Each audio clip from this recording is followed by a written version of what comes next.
रहर भएन भनौँ कि समयको साथ भएन, रातमा हुँदै भएन, दिउँसोमा आँट भएन, यसरी अल्झिएको छ सम्बन्ध एक अजनबीसँग।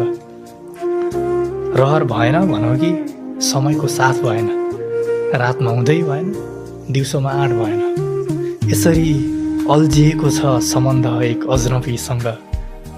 भेट्ने कुरा भयो धेरैचोटि, भेटघाट भएन।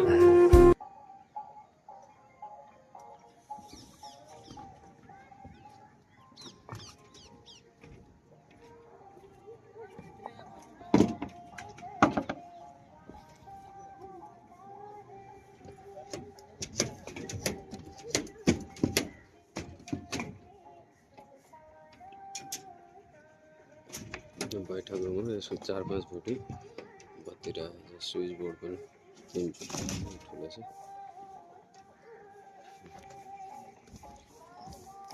यतातिर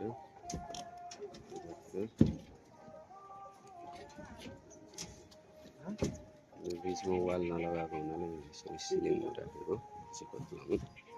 सिलिङको बत्ती र एउटा उसको कोठाको बत्ती छ।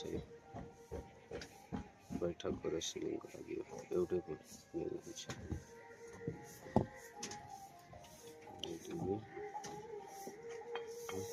करेन्टको टिभी यतापट्टि निकालेको छ।